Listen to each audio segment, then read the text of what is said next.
जनभावना times में आपका स्वागत है। आपके साथ मैं हूं अंकिता। पूरी दुनिया की निगाहें इस समय ताइवान पर टिकी हुई हैं। अमेरिकी संसद की स्पीकर नैन्सी पेलोसी के ताइवान दौरे को लेकर दुनिया भर में हलचल तेज है। ताइवान के मामले में चीन क्यों किसी अन्य की दखलंदाजी से चिढ़ता है और बौखला जाता है? दरअसल चीन वन चाइना पॉलिसी के तहत ताइवान को अपना हिस्सा मानता है, जबकि ताइवान खुद को एक स्वतंत्र देश की तरह देखता है। चीन का लक्ष्य ताइवान को उनकी राजनीतिक मांग के आगे झुकने और चीन के कब्जे को मानने के लिए ताइवान को मजबूर करने का रहा है।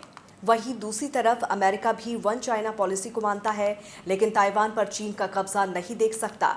बाइडेन ने 2 महीने पहले कहा था कि हम वन चाइना पॉलिसी पर राजी हुए, हमने उस पर साइन किया, लेकिन ये सोचना गलत है कि ताइवान को बल के प्रयोग से छीना जा सकता है। चीन का ये कदम न केवल गलत होगा, बल्कि ये पूरे क्षेत्र को एक तरह की नई जंग में झोंक देगा। आपको बता दें कि ताइवान दक्षिण पूर्वी चीन के तट से करीब 100 मील दूर स्थित एक द्वीप है। ताइवान खुद को संप्रभु राष्ट्र मानता है। ताइवान का अपना संविधान है। ताइवान में लोगों द्वारा चुनी हुई सरकार है।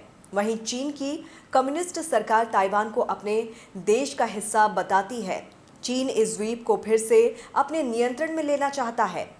चीनी राष्ट्रपति शी जिनपिंग ताइवान और चीन के फिर से एकीकरण की जोरदार वकालत करते हैं। ऐतिहासिक रूप से देखें तो ताइवान कभी चीन का ही हिस्सा था।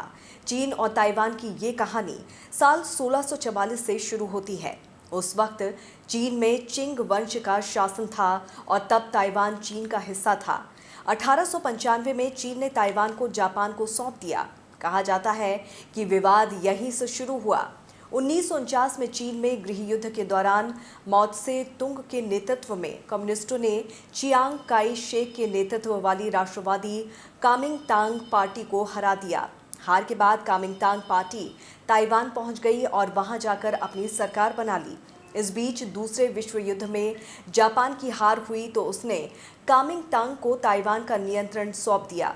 विवाद इस बात पर शुरू हुआ कि जब कम्युनिस्टों ने जीत हासिल की है तो ताइवान पर उनका अधिकार है, जबकि कामिंगतांग की दलील थी कि वो चीन के कुछ ही हिस्सों में हारे हैं, लेकिन वो ही आधिकारिक रूप से चीन का प्रतिनिधित्व करते हैं, इसीलिए ताइवान पर उनका अधिकार है। दूसरी तरफ ताइवान खुद को आधिकारिक तौर पर रिपब्लिक ऑफ चाइना कहता है। चीन की वन चाइना पॉलिसी के मुताबिक चीन से कूटनीतिक रिश्ता रखने वाले देशों को ताइवान से संबंध तोड़ने पड़ते हैं।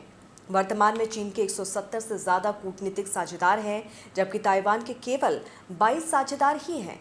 यानी दुनिया के ज़्यादातर देश और संयुक्त राष्ट्र ताइवान को स्वतंत्र देश नहीं मानते, लेकिन इसके बावजूद वो पूरी तरह से अलग नहीं हैं। 22 देशों को छोड़कर बाकी देश ताइवान को अलग नहीं मानते हैं।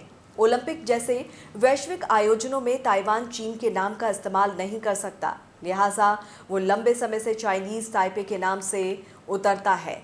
देश और दुनिया की तमाम खबरों को विस्तार से जानने के लिए आप हमारी वेबसाइट www.thejpt.com को लॉगिन कर सकते हैं।